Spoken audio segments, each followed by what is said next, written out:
Aujourd'hui, dans le canapé des coulisses, je reçois Delphine. Bonjour. Du coup, je vais dire bienvenue Delphine, dans le canapé des coulisses. Bienvenue chez moi. Parce que du coup, c'est chez toi à Montpellier. Génial. Bah écoute, je suis vraiment très content qu'on puisse faire cette interview. Bah ouais. Je vais arrêter de taper mes genoux tout le temps, parce que c'est un peu bizarre. Bah écoute, moi pour commencer, je voulais te demander, est-ce que tu peux faire ton introduction, alors que ça soit, je sais pas de quelle façon, en chantant ou en dansant. Tu fais ce que tu veux, ou si tu veux dérouler ton CV et tout. Et puis après, j'aurai d'autres questions pour toi. Eh bien, je m'appelle Delphine Espers, j'ai 28 ans, je suis montpelliéraine depuis 11 ans, je fais de l'improvisation théâtrale et je crois que c'est comme ça qu'on s'est rencontrés. Et du théâtre, de la comédie, et principalement... En fait, à un moment donné dans ma vie, je me suis orientée vers l'humour et j'ai jamais arrêté de faire rire les gens. Enfin, j'essaye en tout cas. Il y a des loupés, ça arrive. Mais voilà. Qu'est-ce que je peux te dire d'autre ? J'ai commencé le théâtre, j'avais 6 ans et voilà. Trop bien. Et à côté, t'es menuisière aussi ? C'est quoi le lien, le pont entre menuisière et le théâtre ? Moi. Je fais vraiment la balance entre les deux. En fait, pendant le Covid, moi j'ai monté mon entreprise d'événementiel culturel en 2018, fin 2018. Et pendant le Covid, c'était mort. C'était le bon moment. C'était horrible quand c'est arrivé. Et du coup, je me suis dit, Mama, si je me suis vraiment dit Mama, parce que j'ai des origines pas du tout italiennes, mais allemandes. Et du coup, je me suis dit, j'ai une problématique qui commence. Et c'est très raciste ce que je viens de faire comme on est dans le cliché, oui, faute d'arbitre, hop, c'est parti. Et donc, pendant le Covid, c'était la merde. Petite dépression. Il y a un petit connard à la télévision qui te dit ton métier est inutile, tout pourri, non essentiel.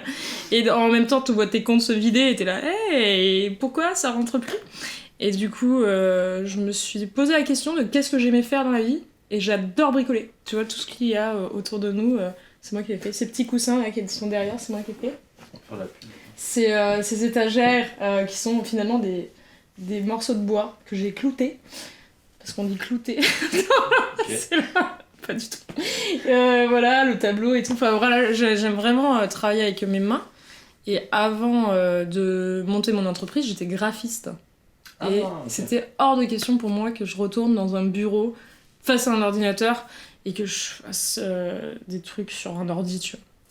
Et du coup, je me suis dit, hey, je vais faire une petite formation là pendant le 2e confinement. Et donc, j'ai fait une formation très courte de menuiserie. Donc, ça s'appelait De l'arbre à l'établi. Et après cette formation, je me suis dit, hey, je suis pas trop mal, je vais peut-être passer un CAP. Donc je me suis retrouvée à 28 ans en CAP, alors que je suis diplômée et tout, tu vois, en communication. Et puis j'ai fait ça pendant 1 an. Et après j'ai fait, hey, si j'acceptais un premier chantier direct, le lendemain, je finis mes études, j'enchaîne avec un chantier. Et finalement, je continue à faire des vannes. Sauf que là, je les aménage. Au lieu de les faire sur scène, je mets des meubles dedans. Voilà. Et t'avais tout le théâtre, jusqu'à avant ça, genre graphiste pour pouvoir manger principalement, j'imagine. Ouais. Et théâtre à côté en plus, des scènes. J'ai toujours été résidente dans des cafés-théâtres, tu vois. Alors avant, c'était du côté de Narbonne. Après, quand je suis arrivée sur Montpellier, j'ai commencé à travailler avec des compagnies. Mais j'avais toujours un peu cette appréhension de me dire « Ah, mais je peux pas faire ça de ma vie parce que, ah là là, c'est compliqué. Ouais. » Et du coup, et puis j'aimais bien la communication. Au départ, si j'ai fait ça, c'était pour justement aider les associations et les lieux culturels qui galèrent en général avec la communication. Donc j'avais vraiment fait ça à la base pour ça. Mais après, je me suis perdue dans l'ordinateur et voilà. Dans la matrice. Ouais. Et un jour, j'ai maquetté vraiment le déclic avant de m'être dit ok, il faut que je monte mon entreprise. J'étais en train de maqueter des prothèses et des poches à caca. Et tu t'es dit là, c'est le point culminant de ma carrière. J'ai mis mes lunettes, j'ai pris mon café, j'ai fait faut vraiment que je me casse d'ici. J'en ai parlé à mon patron, il a dit ok, on croit en toi, fonce, on viendra te voir sur scène. Il est jamais venu. mais il a écrit des articles sur moi et tout. Ouais, voilà. C'est sympa quand même. Ouais. Et toi, tes premiers pas du coup de théâtre, c'était à 6 ans ? Ouais. Et c'était quoi Je savais même pas lire. Et j'ai fait de la danse classique et j'étais là, waouh, les meufs qui font de la danse classique, c'est vraiment des connasses. Je suis très vulgaire, mais vraiment, quand j'avais 5 ans, vraiment, je les voyais avec leurs tutus et leurs paillettes et j'étais là, wow, c'est pas pour moi, tu vois, je fais de la menuiserie maintenant, je préfère, les hommes, peut-être, mais non. Et ouais, et du coup, je me suis dit, ouais, c'est vraiment pas pour moi, quoi. 5 ans, remise en question, déjà burn-out, tu vois. C'était chaud. Trop de travail. Et je me suis dit, tiens, si j'allais jouer des lapins dans Émilie Jolie, c'était ma première pièce de théâtre, j'avais 6 ans. Et... Un lapin dans Émilie Jolie ? Ouais, tu sais, les lapins bleus dans Émilie Jolie. Je faisais ça et la grand-mère. T'avais 2 rôles dans la pièce de théâtre ? Ouais, et la deuxième année, donc j'avais 7 ans, 7-8 ans, tu vois. Et la deuxième année, il y a un des enfants qui était malade. Et il a fini à l'hôpital le soir du spectacle, tu vois, donc il fallait vite trouver un remplaçant. Et j'ai fait son rôle. Premier rôle de la pièce, genre à 30 secondes avant de jouer, quand on m'a dit. Et toi, tu connaissais déjà son texte et tout ? Bah ouais, je connaissais le rôle de tout le monde. La meuf, elle savait pas lire, mais par contre, elle connaissait le rôle de tout le monde.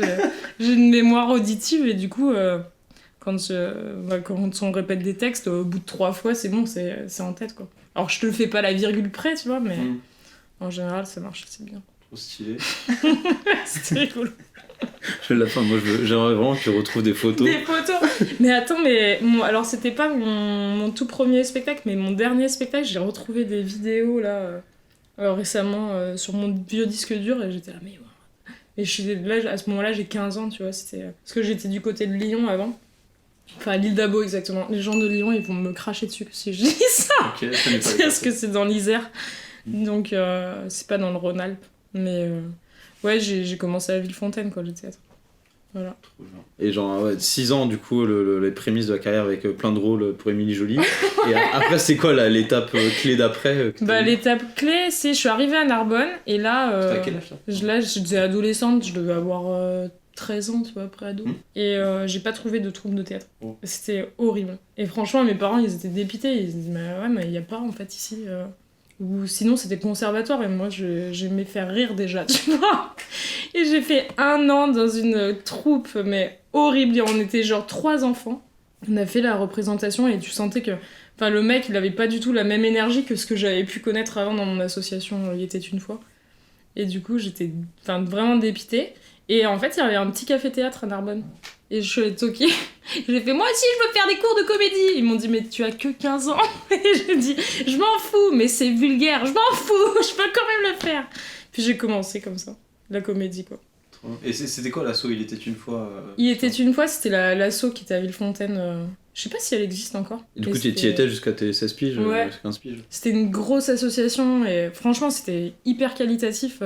Quand je repense tous les spectacles qu'on a fait, on jouait au Théâtre du Velin à Villefontaine, qui est un très gros et très beau théâtre.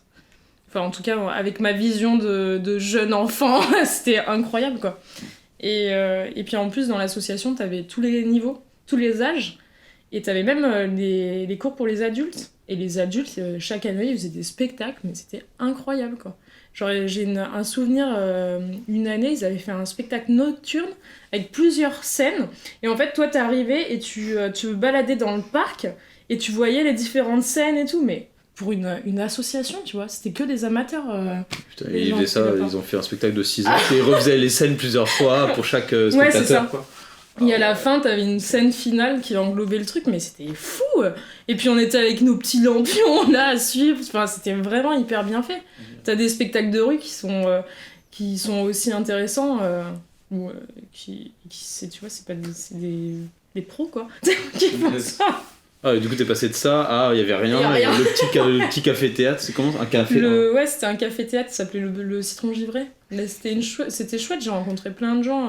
Même ma prof de théâtre, elle est comédienne du côté de Lyon. Et elle était vraiment chouette. Ça, c'était vrai. Genre, j'ai vraiment insisté pour prendre des cours avec les adultes là-bas, alors que j'étais une ado, quoi. Ouais, et du coup, t'avais des cours de café-théâtre, de stand-up, c'est ça ? De café-théâtre. Okay, ouais, vraiment comédie. Café-théâtre. Comédie, genre tout des sketchs. Je vais le dire en chuchotant pour pas que les gens nous entendent. Mais c'est un peu plus potage, tu vois, le café-théâtre. Le stand-up, c'est un peu plus travaillé. Ok. C'est un peu plus vieillot, tu vois. Les blagues sont vieillissantes, un peu sexistes, un peu grossophobes, un peu racistes, tu vois. Mais bon, voilà. C'était il y a un petit moment déjà. On va pas faire de calcul, mais bon. T'as eu du coup les citrons givrés. Ouais. Et là, depuis que t'es à Montpellier, c'était juste après Et Montpellier, j'ai commencé à faire du stand-up. Du coup, j'avais 18 ans à ce moment-là. C'était claqué au sol. Franchement, c'était nul à chier.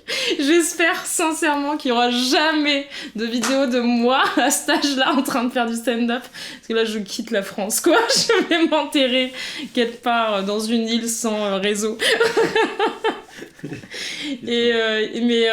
Donc j'ai un peu fait de stand-up, j'ai rencontré des amis qui sont encore mes amis aujourd'hui. Oui, en fait t'es pas resté longtemps en fait là au Citron Givré, 2 ans après t'as bougé à Montpellier. Bah ouais, 3-4 ans quand même. Ouais, okay. Et puis en plus je jouais dans des pièces, pour le coup je jouais le week-end et tout.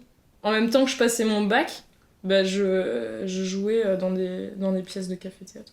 Ah, trop stylé. Ouais, c'était vraiment chouette, on avait une bonne équipe. Et voilà. Et à Montpellier j'ai découvert l'improvisation. Allez.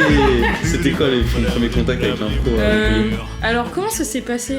En fait je connaissais pas l'impro avant.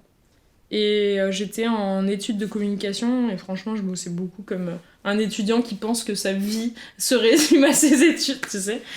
Et j'ai découvert une troupe. En fait on m'a parlé, on m'a dit ouais ce serait bien que tu fasses de l'impro parce que c'est chouette, t'as pas besoin d'apprendre de texte. Et j'ai dit ok, c'est ce qu'il me faut, comme ça j'ai pas de devoir maison.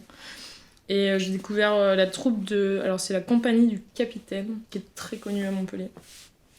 J'ai fait 1 an avec eux, et je me suis dit, je joue pas assez, il faut que j'intègre une troupe. Et là j'ai intégré les Ours Molaires. Ah oui, voilà. t'as le t-shirt, trop stylé. Ouais. D'ailleurs, je joue demain. Le podcast sera publié dans 2 mois.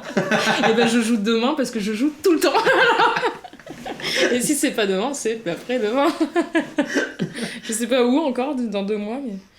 Ouais. Cool. Les Ours Molaires, c'est quoi? Enfin, vous faites beaucoup de cabarets ou des matchs ou... On fait les deux. Alors au début, on faisait pas mal de matchs, et puis il y a 2 ans, on a fait une grosse réunion pour se dire ça serait bien qu'on se voit un peu et qu'on arrête de jouer avec des gens et qu'on joue entre nous. Parce qu'on est des égoïstes et qu'on s'aime bien entre copains. Et maintenant, on fait vachement moins de matchs, mais ça nous arrive. Disons Avant, on en faisait vraiment un par mois. Et on accueillait des troupes du monde entier. Hein. On a joué avec des Italiens. Ouais, en anglais, du coup, avec eux ou... En français et italien. Okay. Et muet et gros melot. Et quelque chose qui ressemble à un langage. Tous les trucs communs. Okay. Ouais, je pense que c'était le meilleur match de ma vie, d'ailleurs, avec l'Italie.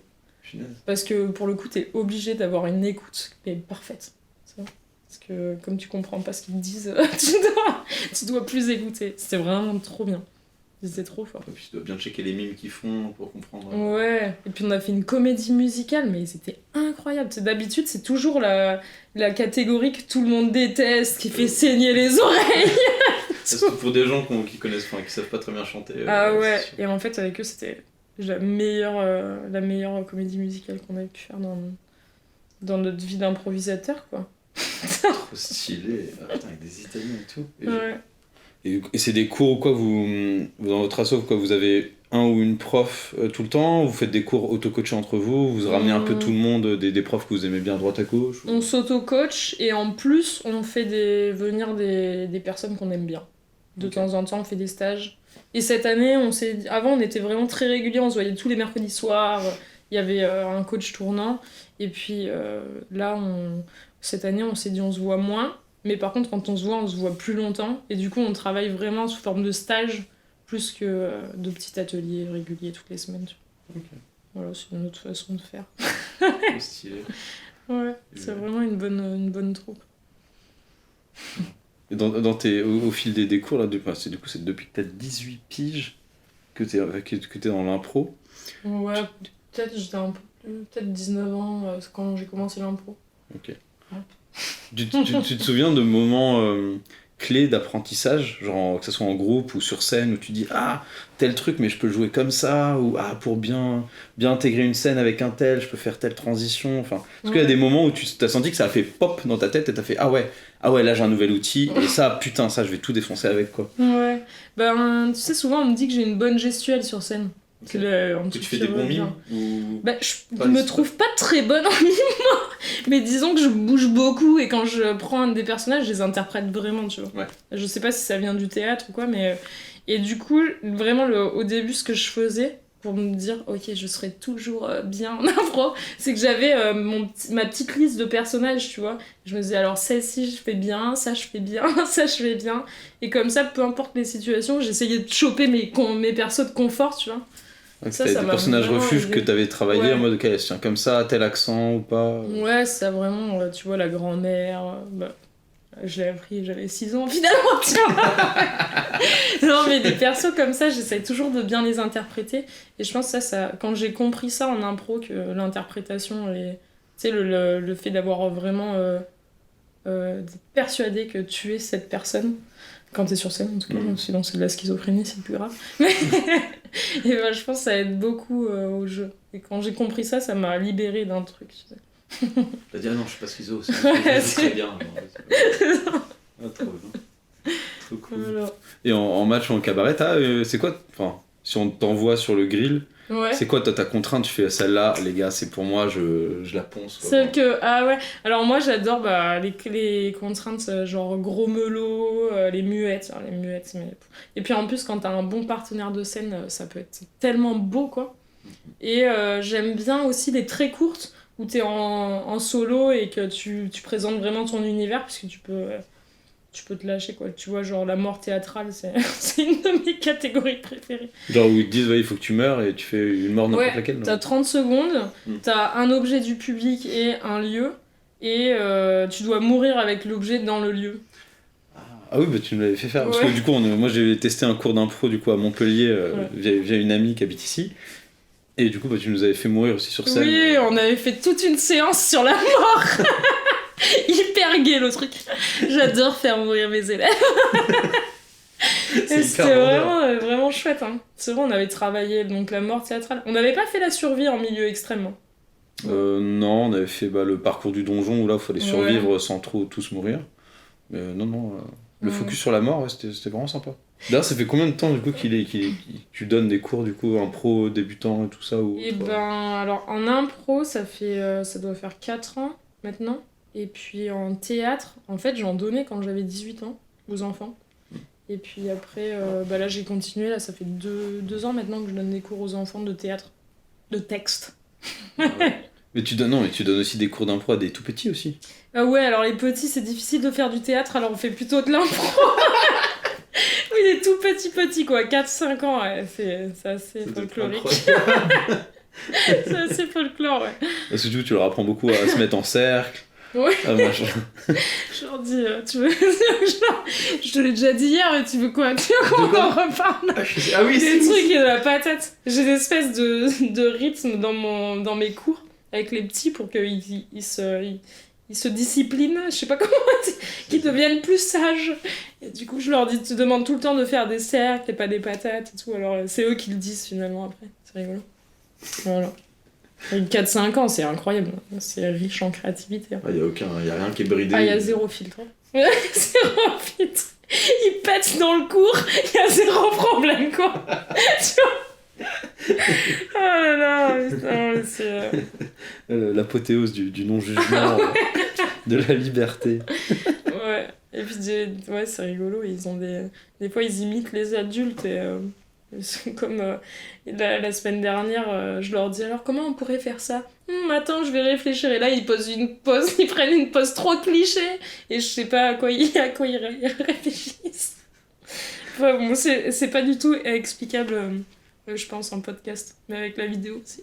Genre, ils font comme ça, ils réfléchissent. Ils se mettent la tête dans l'index et le pouce. Ouais. Et ils lèvent les yeux au ciel et ils restent pendant 2 minutes comme ça. Et à mon avis, dans leur tête, ils se disent « Il faut que je fasse semblant de réfléchir, je ne sais pas comment réfléchir, mais je pense à ça. » Les petits, c'est trop drôle. Ouais, c'est rigolo. Et puis ça, il faut s'adapter aussi. Hein. Wow, parce que autant les adultes, tu leur fais faire un exercice, ils restent dessus pendant 5-10 minutes, il n'y a pas de problème, quoi. un enfant de 3-4 ans, t'as intérêt à être vif et à bien savoir rebondir parce qu'au bout de 30 secondes, ils disent « Bah moi ça m'ennuie un peu On peut faire autre chose ?» Ouais, ok. On peut faire un 2-3 n'importe quoi C'est comme un 2-3 soleil, mais tu dis pas soleil, tu dis tout ce qui te passe par la tête et après tu dois le mimer. C'est un bon exercice pour les enfants. J'imagine des cours pour les enfants où t'as 50 exercices. Ouais. C'est vraiment ça. Des fois, tu le fais pendant 1 minute et après, ils en ont marre. Et après, il y a quelque chose qui se passe par la fenêtre. Et du coup, genre la dernière fois, il y avait un monsieur qui soufflait les feuilles là. Tu sais, on a passé 5 minutes devant la fenêtre à regarder ce monsieur qui soufflait des feuilles. Et j'étais là, alors à votre avis, qu'est-ce qu'il fait comme métier ? C'est un souffleur de feuilles. Et où est-ce qu'il a étudié ? Dans mon école. C'est n'importe quoi. T'es obligé d'adapter parce que de toute façon, tu leur dis non, concentrez-vous, on va faire un cercle, pas une patate. Ils s'en foutent quoi, ils sont allés voir le souffleur de feuilles, c'est trop important. C'est beaucoup plus intéressant que faire un 1, 2, 3, n'importe quoi. C'est trop bien le souffleur de feuilles, il déplace des feuilles. C'est un métier de rêve. C'est quand même particulier comme métier. Et toi sur scène, c'était quoi des meilleurs souvenirs que t'as toi de scènes de connexion avec les ours, enfin tes autres collègues des ours molaires ou même que ce soit pendant un cours? Ouais, de connexion. Ou un spectacle, à un moment tu dis waouh, là on était en télépathie, ouais. Bah j'ai mon partenaire de scène principal qui s'appelle Drawer. Drawer, ok. Ouais. Drawer qui est sur Montpellier aussi. On a un duo d'impro qui s'appelle It S'improvise. Et franchement, avec Ludo, Drawer, il faut que je dise Ludo. Avec Drawer, quand on monte sur scène, c'est genre on n'a pas besoin de se parler, tu vois. On entend le thème, on se regarde, on sait ce qu'on va faire. Franchement, c'est incroyable la connexion. En fait, on a un univers assez absurde tous les deux et qui connecte super bien. Et genre, il y a une impro, je sais pas si ça l'a marqué autant que moi, mais on jouait dans un bar à Montpellier qui s'appelle La Barbotte. Et en fait, on a fait exactement le même personnage, dans la même position, on regardait au même endroit, et en fait, on s'est pas vu faire, mais quand on s'est retourné, on s'est vu l'un et l'autre faire exactement la même chose, tu vois. Et en plus, c'était sur une muette. Donc c'était incroyable, wow. Tu vois, c'est vraiment des connexions fortes qui viennent... qui peuvent arriver avec des personnes avec qui t'as jamais joué, tu vois, mais ouais, je pense... Oui, c'est une rencontre que t'as eue dès que t'es arrivé aux ours molaires à ouais, Montpellier, c'est ça. Okay. Ouais, c'est lui qui est fondateur des ours. Et puis, ouais, ça a pris un petit peu de temps, hein, tu vois, avant que les connexions se fassent, vraiment. On peut se lécher en fond, c'est magnifique. Et mais ouais, quand on a écrit un spectacle ensemble, et puis après on a fait un duo d'impro. Et là, dans les projets qu'on a et que ça serait chouette à jouer, c'est un spectacle d'improvisation pour les enfants autour du cartoon. Parce que comme on est vachement dans le corporel tous les deux... que des scènes en mode Tex Avery. Ouais, exactement. Exactement, et avec les thèmes des enfants, quoi. Donc voilà. Mais pour le moment, on n'a pas encore joué ce spectacle. Ok, coming soon. On l'a travaillé, ouais. On a l'affiche, mais on n'a pas encore démarché les lieux. D'ailleurs, s'il y a des lieux qui veulent nous faire jouer pour un spectacle pour enfants, n'hésitez pas à appeler, hein, parce qu'on est... Voilà. Et tu te souviens de ton premier spectacle d'impro ou ton premier match ? Ben, mon premier match, du coup, c'était avec les cours d'impro de la compagnie, là. Je me souviens qu'avant, c'était très carré ce que je faisais, tu vois. Genre, il y avait... Souvent, on parle du DCR, tu sais, début, conflit, résolution, en impro. Du coup, au début, tu mimes, tu mets en place la situation, tu présentes tes personnages. Ouais, tu fais la plateforme, et après, tu fais le bordel. Ouais. Dès qu'il y a quelqu'un qui rentre, tu te tais pour le laisser parler. Bah, tu sais, c'est hyper carré, quoi. Et bon, maintenant, je fais un peu n'importe quoi, c'est vrai. Je suis pas la pire en cabotinage, mais... Mais bon. En plus, j'ai fait un stage avec un grec qui s'appelle Ménélas. Si un jour tu peux l'interviewer, ce sera incroyable. Donc ça sera en anglais, je pense, l'interview. Mais... Et le stage, donc c'était sur 2 jours. Et le titre, c'était Being an Asshole. Devenir un trou du cul. C'est génial. En impro. Et depuis ce stage, je pense que ça m'a révolutionné ma façon de jouer. Tu faisais que des personnages truands qui pètent les scènes et tout. En fait, vraiment l'idée, si on doit résumer les deux jours de stage, c'était mettre en danger et en difficulté ton partenaire de jeu. Sympa. Tout l'inverse de on en prend soin et on le stimule. Là, c'est on le fout dans la merde. C'est ça. Et en fait, plus tu vas le foutre dans la merde, plus ça va créer du jeu et donc plus les gens seront contents parce que les gens adorent voir des gens souffrir sur scène. C'est pour ça que le carré hollandais marche tout le temps, c'est parce que dès qu'on commence à se tromper, c'est rigolo quoi. Et voilà. Génial. et du coup, toi, ton premier match ou première scène, tu te souviens ou pas de ce que c'était? Voilà. Je me souviens qu'on commençait, que c'était hyper carré et qu'on commençait toujours par interpréter un thème de 30 secondes justement pour montrer nos univers. En tout cas avec la compagnie avec qui j'ai fait les cours. Et puis après, c'était une sorte d'impro à passage mais avec plusieurs thèmes. Et chacun venait, 30 secondes, hop, repartait, hop, 30 secondes. Une sorte de mitraillette zapping, un mix, ou un toaster, mais qu'avec une personne. C'était un mix de tout ça. Et voilà. Mais non, je me souviens plus du tout, quoi. Et tu vois, pour te dire, je me souviens même plus si c'était le public qui donnait les thèmes ou si c'était notre prof qui écrivait les thèmes et qui nous les donnait, tu vois. Enfin... Oui, il y a eu trop de scènes entre temps, du coup, ça a écrasé la mémoire. C'est ça, il y a des trucs vraiment... Et tu te souviens d'un moment où en spectacle ça a vraiment foiré, que ça soit techniquement ou avec les partenaires moi j'ai eu des histoires, on m'a dit des gens qui se sont pété des trucs sur scène ou des spots qui tombent, je sais pas, genre est-ce que t'as des histoires comme ça toi? Alors en impro j'ai fait un match, c'était ma première année avec les Ours Molaires et on est allé dans une ville dont je tairai le nom parce que c'était qu'une seule troupe d'impro dans le sud de la France avec un gros château et une cité. N'allez jamais là-bas fuyez. Et donc il y a une troupe qui est assez connue quand même dans le sud de la France pour pas être hyper bienveillante. Hein, clairement, c'était pas being an asshole mais c'était pire que ça je pense. Et clairement, on s'est fait détruire sur scène. Public chauvin, donc tout le temps quand ils votent pour l'équipe, c'est toujours chez eux, quoi. Pour l'équipe de Carcassonne. Et en plus, je sais pas si elle existe encore cette troupe, j'espère pas, hein, vraiment, c'est un conseil, arrêtez. Et donc le public ultra chauvin, en plus, genre zéro écoute sur scène.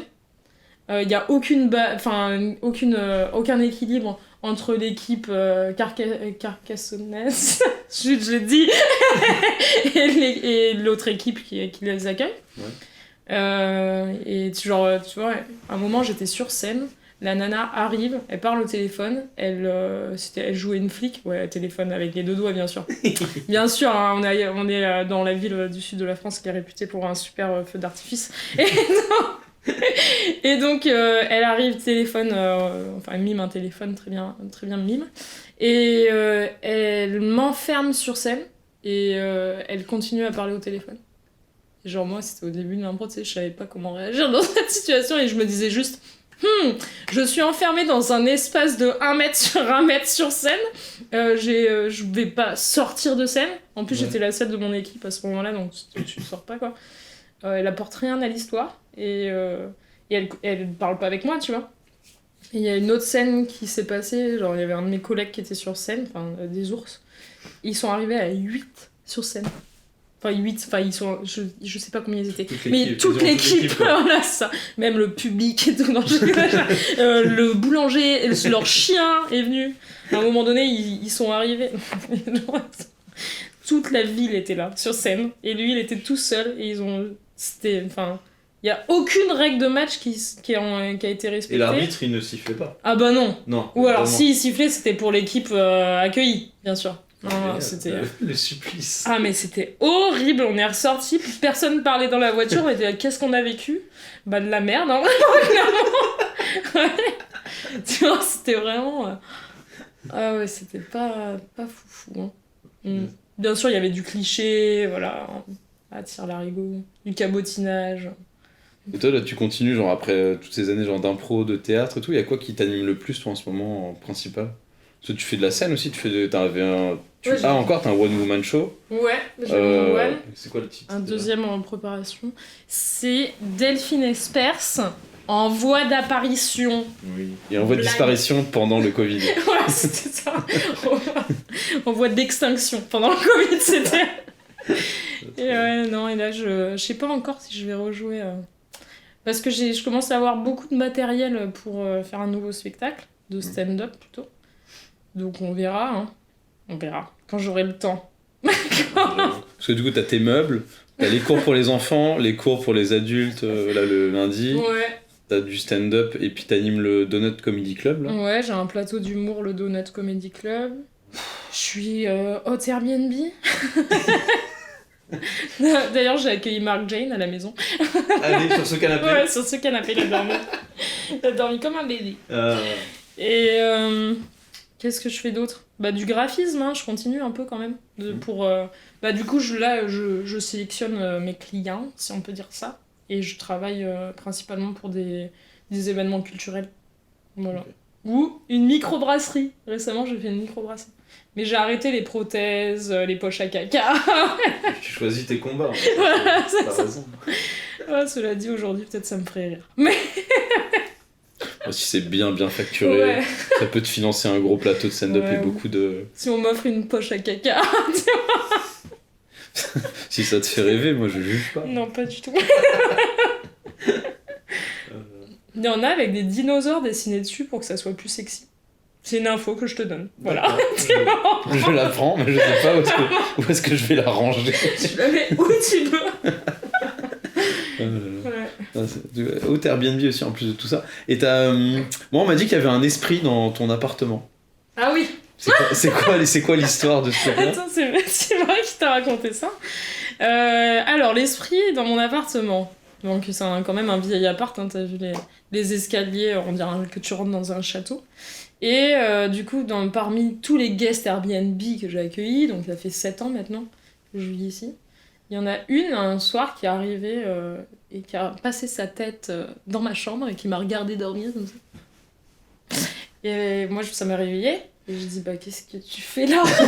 C'est vraiment pas le lieu en fait pour dormir hein, entre la tête dans ma chambre. Et elle m'a dit bah je voulais vérifier si tu dormais. Je dormais jusqu'à maintenant, mais... ouais. Et après, elle me dit, je peux te poser une question vas-y, maintenant que je suis réveillée. Est-ce que t'as déjà eu des esprits chez toi ? Il y a déjà des gens qui t'ont dit qu'ils avaient vu des esprits ? Et j'ai dit, ben non. Comme il n'y a jamais personne qui est venu à 3h du matin me regarder pour voir si je dormais, tu vois. Et encore plus sans mon consentement, tu vois. Et donc, elle m'a dit « Ah, ma zut, ça m'aurait rassuré si tu m'avais dit qu'il y avait des fantômes !» Là, le mot est sorti, tu vois. Après, esprit, on avait... Elle a dit ça l'aurait rassuré ? De savoir qu'il y avait déjà des gens qui avaient vu des fantômes. Et pourquoi ? En fait, du coup, pourquoi ? Elle en a vu, elle ? Ouais, elle a vu... Moi, je pense que c'est mon chat qui est là, qui ressemble à une petite ombre. Donc à la suite de ça, moi j'essaye de m'endormir, sauf que là elle appelle son frère et elle commence à dire ouais, je suis dans Airbnb, j'ai vu un fantôme, je peux pas dormir, machin, et je lui dis allume la lumière et arrête de me faire chier, dors avec la lumière allumée, moi demain j'ai une réunion et laisse-moi tranquille.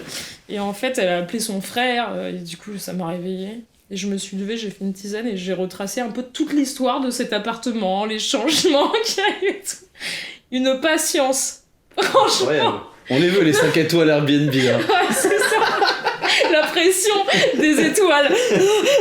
Faut que je la veille. Alors quoi ça ? Si t'as une étoile sur 5 et il y avait des fantômes, je me suis non, dit quand même. Qu'est-ce que je fais ? Est-ce que j'allume l'aspirateur et je la joue en mode Ghostbuster. Et finalement elle devait dormir 3 nuits. Elle a dormi qu'une nuit, et le matin, elle est partie avec sa valise, et je lui dis, ah bah attends, où tu vas ? Parce qu'elle m'avait pas rendu les clés, tu vois. Ouais. Et moi, je me dis, attends, la meuf me parle de fantômes, elle dort pas de la nuit, en plus, elle se barre avec sa valise, tu vois, autant j'ai pas trop peur des fantômes, autant elle peut me faire flipper, tu vois. Parce qu'elle est physiquement là, tu vois. Et du coup, je lui pose la question, et elle me dit, ouais, je vais appeler Airbnb, je vais voir si je peux pas annuler parce que là c'est pas possible, je peux pas dormir comme ça dans cet endroit. Il y a pas l'option j'annule parce qu'il y a un fantôme, elle peut chercher. Hein. Ça fait pas partie de la clause de cas de force majeure. Non, pas trop. Du coup coup, j'ai appelé Airbnb, moi, pour leur dire, écoutez, il y a une meuf, elle est partie avec mes clés. Elle est partie parce qu'il y a un fantôme à ma maison. Et donc, moi, je voudrais savoir comment ça se passe. Parce que moi, honnêtement, je l'ai jamais vu, tu vois. Donc, comment ça se passe? Et Airbnb, ils ont explosé de rire. Il était 10h du matin quand je les ai appelés, ils m'ont dit alors ça, on s'attendait pas à voir une histoire comme ça de bon matin. Ah bah justement, j'ai un stand-up. Et du coup, il me dit bon attendez, je vais vérifier. Et du coup, il me disait vous devriez changer votre appart parce que maison hantée ça marche mieux. Et augmenter les prix parce que votre logement est hanté. Ah, ça lui donne du cachet. Ouais, bah c'est hyper cool, mais moi en tout cas, ce fantôme, il m'a jamais dérangé. Il vit sa petite vie, tranquille. Apparemment, il a ma silhouette. Mais je pense qu'en fait, je devais me faire chier dans mes rêves. Et je sais pas. Mon esprit avait envie d'aller aux toilettes, tu vois, parce qu'en gros, elle m'a dit qu'elle l'avait vu passer dans le salon, qu'il était allé qu'elle était, parce que c'était un esprit féminin, qu'elle est allée dans la salle de bain, et qu'elle a réouvert la porte et elle est partie. Okay. Bah, du coup, vous casser les couilles, vu qu'il est parti le truc. C'est clair. Quelle idée, en plus, elle ferme la porte et tout, c'est hyper sympa. Oui, hyper poli, sympa. Au final, ça te fait du bon matériel, ça, pour d'autres spectacles aussi. Hein. Un truc, tu pouvais faire juste 1 heure sur le Airbnb. Sur le Airbnb, c'est clair, putain. Mais je pense que c'était la plus farfelue des histoires. Des histoires, je juge pas la personne, hein, après. Il y a des trucs que tu rêves de tenter sur scène un jour, genre je sais pas si t'as des idées, tu fais ah ouais, j'aimerais trop faire une comédie musicale. Bon, il y a déjà t'as déjà le projet en duo du coup improvisé pour les enfants. Ouais. Est-ce qu'il y a d'autres trucs en mode tu dis là, c'est gros budget, feu d'artifice, tout ça. Il y a un truc comme ça que t'as en tête, tu dis ça un jour mais pas tout de suite. Ouais, il y a... Bah, tu sais, je t'ai parlé à l'île d'Abo, enfin à Villefontaine, il y avait la troupe qui se déplaçait avec plusieurs scènes. Ouais, de nuit là? Oui, ouais. Okay, ouais. Et genre, mon rêve ultime, mais alors franchement, il faut une ville qui a du budget, Montpellier, je pense que ce serait parfait pour ça, ce serait de faire une visite guidée, moitié chantée, moitié théâtralisée, tu vois, et qu'en fait, que les différentes scénettes, elles se passent, mais dans des logements, tu vois, et qu'on entende des gens dans les balcons et tout, et que ça soit vraiment genre, tu fais une visite de la ville, sauf que quand t'arrives à un endroit, ben, en plus de voir le monument, t'as vraiment une vraie scène qui se passe, et que à la fin, tu te retrouves à un endroit, une grosse scène finale, tu vois. Mais que ça soit pas juste une visite avec de temps en temps des petits pop-up, que ça soit vraiment une pièce en lien avec la ville. Avec plusieurs chapitres dans chaque logement où tu passes, quoi. Ouais, j'aimerais trop. Et en mix comédie musicale. Ok, parce que toi tu maîtrises un peu le chant et tout. Tu veux que j'en sorte le ukulélé? C'est ça le petit Mais grave.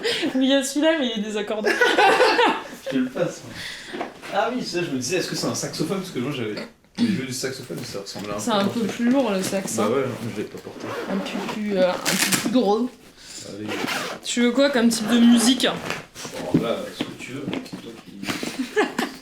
C'est toi l'artiste. Après, comédie musicale, c'est encore différent, tu vois, mais. Ouais, j'ai un de ukulélé. Ah, mais le week-end dernier, je suis allée voir un concert c'était une fanfare de ukulélé. On peut vraiment tout faire avec des ukulélés. C'est pas juste les trucs pour jouer au bord de la plage. Hein. Ah, t'as des partitions que t'illustres. Ouais. Ah, c'est le carnet est génial. Des petits dessins. Ouais, tu vois, j'ai pas trop le temps non plus. Je mets des photos. C'est un peu mon cahier intime, quoi. Ah oui. Mais bon, tu vois, je le partage avec toi. Aujourd'hui, le fantôme est passé me voir. Il m'a dit bonjour. C'est très sympathique.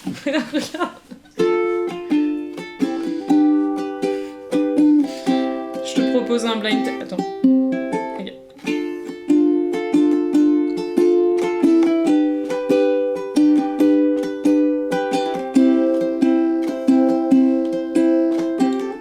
Hello papy, mais qu'est pas ça? J'entends des bails atroces sur moi. À ce qui paraît, je te cours après.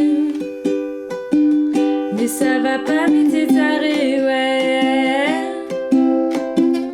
Mais comment ça, le monde est type? Tu croyais quoi? Qu'on se verrait plus jamais?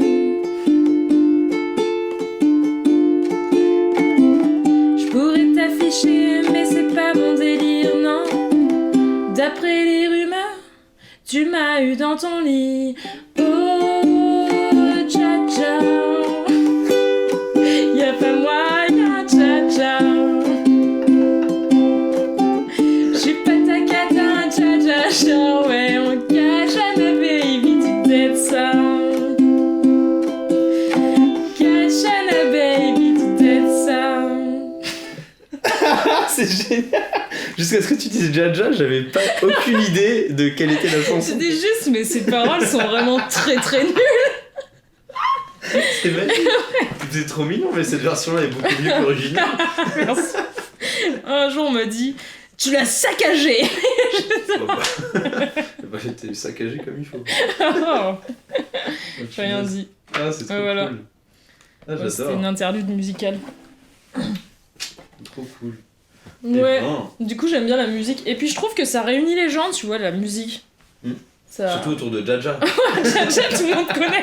Tout le monde peut chanter. Oh, Dja-Dja. Si, je l'ai enregistré dans un studio pendant le confinement. Ah ouais? J'avais mon voisin, à un moment, j'ai pété un plomb, je suis allée chez mes parents qui vivaient à la campagne.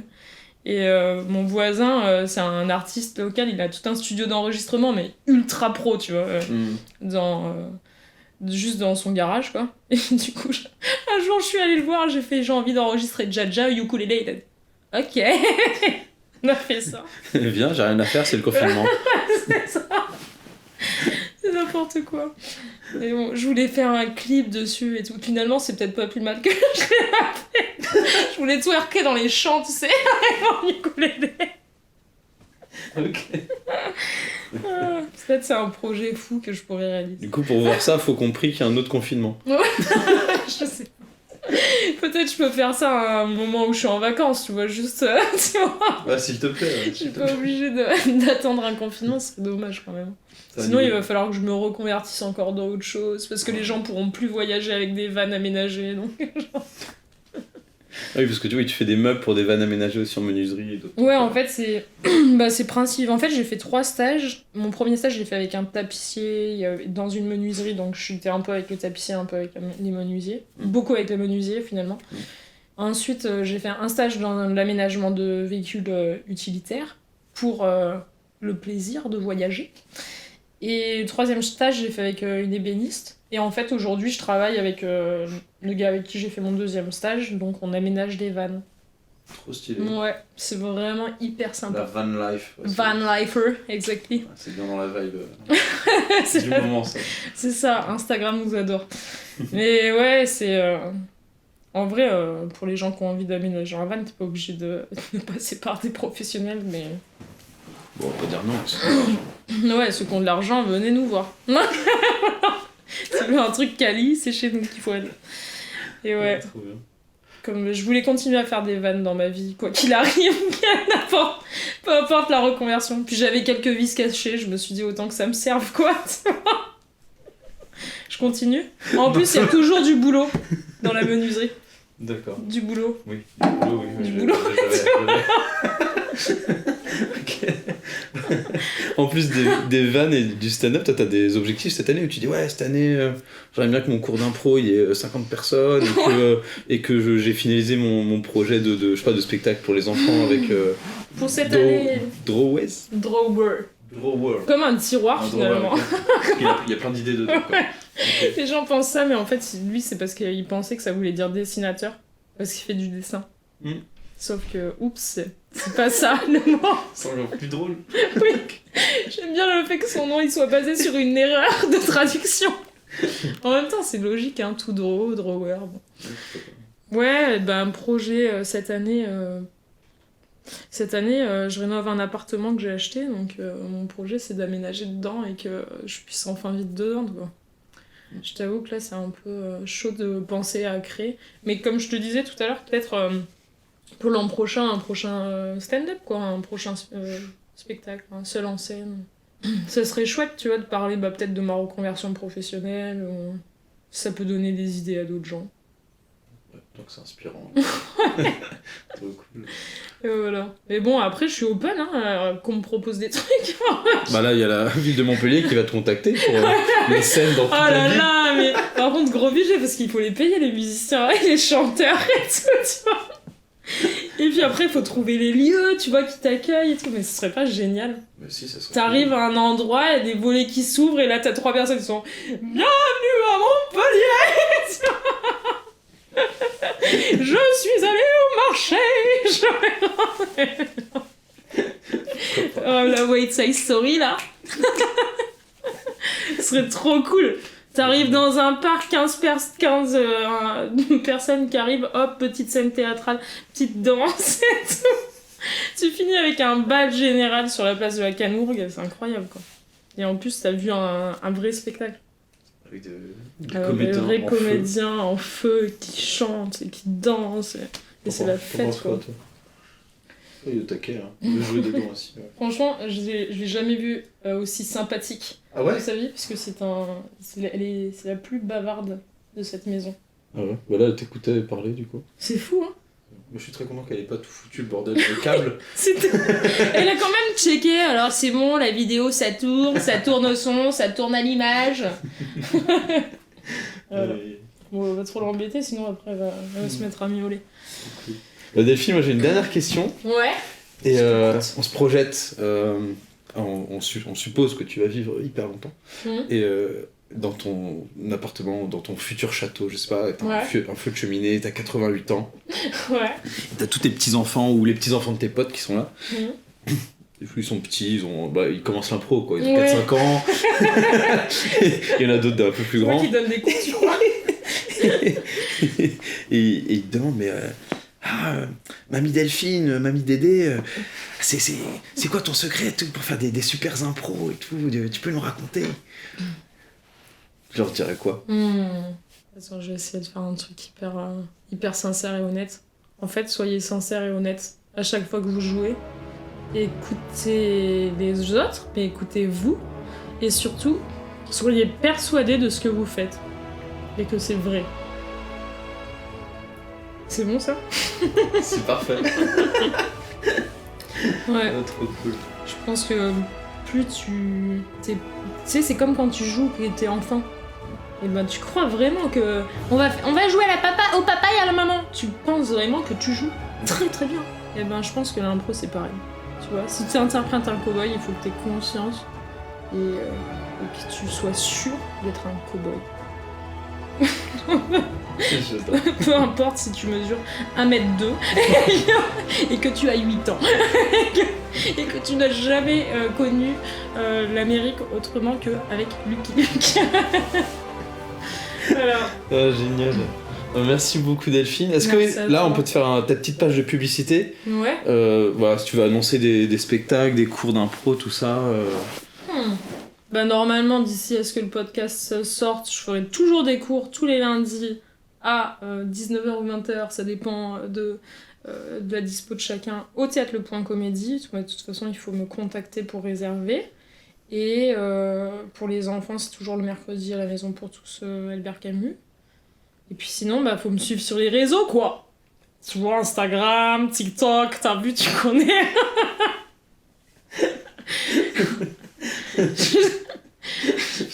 Sur Insta, ouais, Delphine Espers. J'essaye de faire du contenu, mais j'avoue que j'essaye, hein.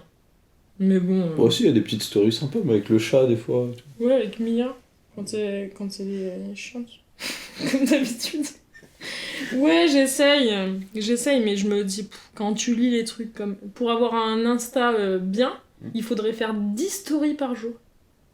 Ah, je savais pas que c'était autant. 10 Pour rien dire.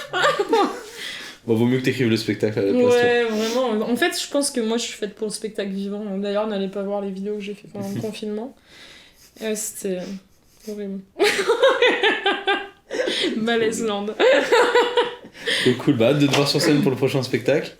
Et bah, merci beaucoup Delphine, c'était un Merci à plaisir de toi. t'interviewer. C'était trop le bien. canapé des coulisses avec Delphine Espers. Et on se retrouve tout bientôt. Oui, merci. C'est trop chouette de t'accueillir. Merci.